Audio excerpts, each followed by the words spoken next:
Hey, it's Jack, and this is my game called Beast. So, the object of the game is to reduce your opponent's treasure to 0, and each player starts out with 10 treasure. You have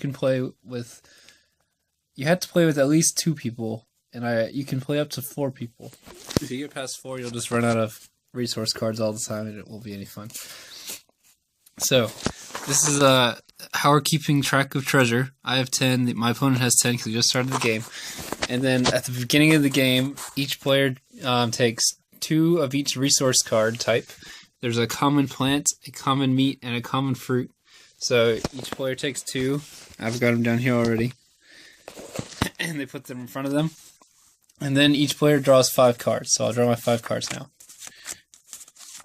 For the example, I've only made a couple cards, so we'll get through like one turn, and then I'll run out of cards.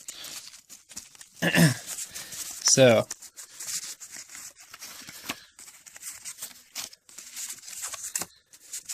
I have a couple different cards I have. I have a special food card right here. It says, well, I'll have to go through the card types first. So I have a beast. It's like a unit I can play, and then I can attack I can attack the other person, and then if they don't defend anything, I'll destroy one of their treasures for each beast that attacks them. Then I have a discovery.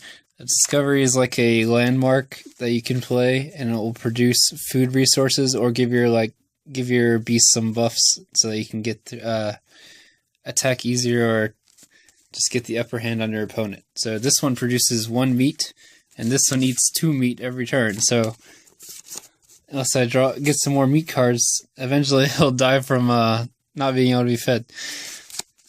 And then I have another discovery that produces 1 fruit and 1 meat, and I have another beast that eats 1 fruit. So, and then there's the last card I didn't draw is a local event, which is just something I can pay.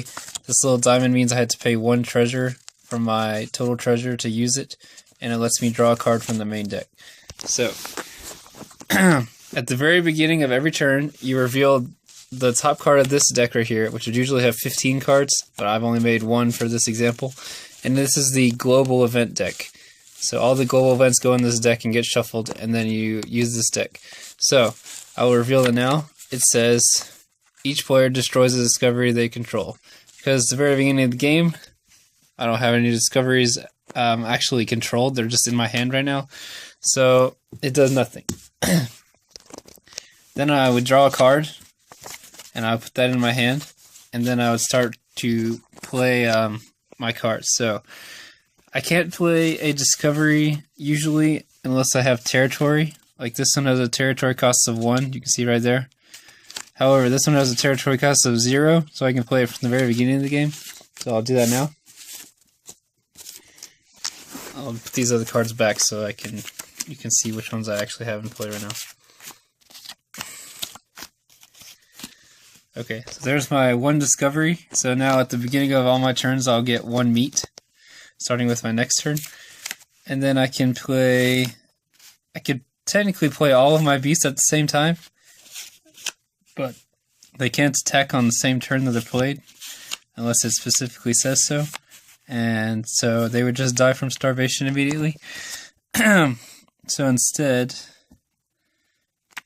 I'll play the meat-eating one. Or no.